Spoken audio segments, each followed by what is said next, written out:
Saya Aziz. Alright, saya sekarang dah full time di BE International. Okay, apa yang saya nak kongsi hari ni lah, kita pasal anak saya lah. Anak saya nama Imi Umairah. So, dia ni saya mula diperkenalkan daripada BE ni masa dia umur 18 tahun. Dia berjaya March. Lepas tu dia public SPM. Saya cakap dia, jomlah sementara dia tunggu result SPM, saya kata kita ajak buat dengan BE lah. So bawa dia pergi BE, weekly meeting apa semua, start cari pasal dia perempuan, dia suka benda something yang skincare, ayam macam tu tau. Dia apa, you share lah apa yang dia suka lah, ikut dia punya suka lah kan. Ada orang suka minat pasal bio, dia buat pasal bio. Okay, so alhamdulillah dalam masa dia start tu, saya register dia bulan Mac. Dia start buat April dan Mei tu dia jadi ambassador. So dengan duit tu saya ada ekosistem buat lah, dan duit dia sama dia gunakan untuk belajar, sama belajar di UiTM Dengkil. Okay, saya kata dengan dia, ni dia dapat duit ni, dia kena ada plan lah. Satu plan untuk belajar, satu plan untuk belajar diri sendiri kan. So bila dia masuk asasi di UiTM Dengkil, alhamdulillah saya tak semua duit yang belanja UiTM tu semua duit dia, duit daripada BE tu. So dia dapat situ kan. Lepas tu sekarang ni dia dah sama belajar ke degree KJITM Shah Alam dah second year. Benda sama kat dia buat.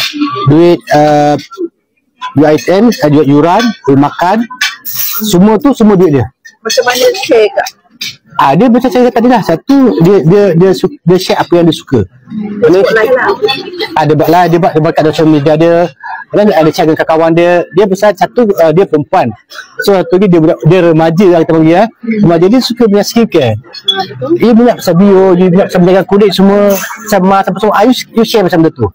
Ada orang suka pasal beefy dan semua tu, dia share pasal banyak betul.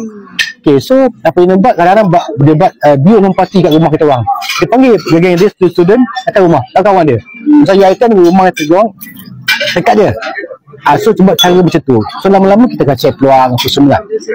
And then apa yang orang kata apa, hasil daripada yang buat umur 18 tahun tu, saya kata ni kalau you dah ada income ni boleh konsisten, kita tak payah ambil duit PTPN. Study tak payah buat loan. Tapi sekarang semua duit study tu duit dia, tak payah bayar loan. Pasal buat loan ni bagus, you dapat duit banyak, tapi nanti kemudian dia kena bayar balik. Betul tak? Okay, lepas tu alhamdulillah di ekosistem buat sambil lah. Kalau dia macam ada cuti, dia buat lebih sikit. Hari lain tu dia buat weekend lah. Tapi kadang-kadang kita ada malam Rabu, kita ada Zoom. Kita Zoom dekat BHQ, Al-Klasa kita ada Zoom yang sendiri punya, dia join lah. Last year alhamdulillah dia dapat beli kereta di sini, duit BE, kita baru untuk beli kelas. Dan dia bayar sendiri betul. So saya rasa kalau dia boleh buat secara part-time, sudah ramai lagi orang yang boleh buat, terutama Gen Z lah.